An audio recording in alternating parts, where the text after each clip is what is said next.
Paano ang mabilis na paraan ng pagkuha ng 15% ng any given number? Meron lamang tayong unang i-consider. Una, ang 15% ay nahahati sa 10% tapos 5%. No? So, pag inad natin yan, 10 plus 5, 15%. So, ang idea, kukunin muna natin yung 10%. Tapos, kukunin natin yung kalahati ng 10%, which is yung 5%. Kasi yung 5, kalahati ng 10. So, ganoon lang naman yung kasimple yung idea. Halimbawa natin ay, start na tayo, 160. So, 160, ang 15% ng 160, kunin natin yung 10% ng 160, yun ay 16, plus yung kalahati ng 16 na 5% na 8. 16 plus 8 is 24. So meaning, ang 15% ng 160 ay 24. So ulit tayo, kunin natin yung 10% tapos yung 5%. So any number na nag-i-end sa 0. Applicable lang to pagka madali lang to magamit at mas madaling magamit kung ang digit ay nag-i-end sa 0. Yung ating base ay nag-i-end sa 0. Halimbawa pa natin ay 300. Ayan. So for example, 300 times 15%. Pagka i-apply natin yan, babalikan natin yung ating Tekans triangle. Yung 300 ang ating base, so magiging P is equal to base times rate.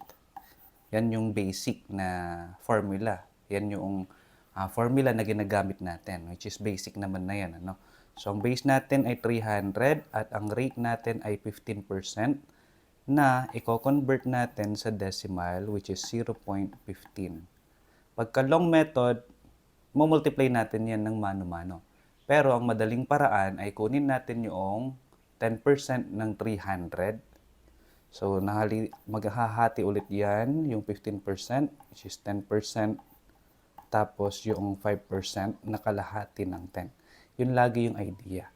So, 300 ang ang 10% ay 30, at ang 5% naman ng 300 ay 15. So, magiging 10% yan, tapos 5% yan, 15.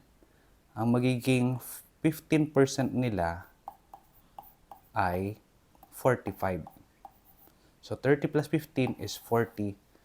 Yun na yung 15% ng 300. Bigay pa tayo ng iba pang mga idea or given. Halimbawa ay 240 naman. So, 240 times 15%, ano ang 15%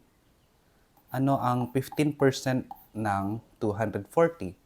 10% of course, 24. Kunin natin yon. At ang 5% naman ng 240 ay kalahati ng 24 na 12. So, 24 plus 12 is 36. Yun na yung 15% ng 240. Iba pang idea, iba pang given. Halimbawa naman ay lagay natin 460. So, 460 ang kalahati o ang 10%, no? Ang kunin natin ay 10%. Ang 10% niyan ay 46 plus yung 5% naman, yung kalahati ng 46, 23, no? So 23 ang kalahati niya. Pag inad natin yan, 10% plus 5%, makukuha natin doon ay 15%.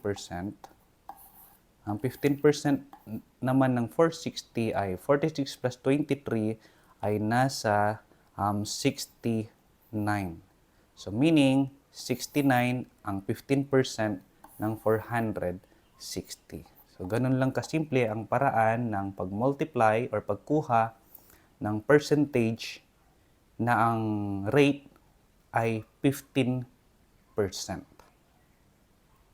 Yung mano-mano, kung gusto nating i-check, pwede rin naman, no? Multiply lang natin yung 460 times 0.15 or 1500, which is yun ang ginagawa natin. Kino-convert natin yung rate sa decimal before we multiply. Okay?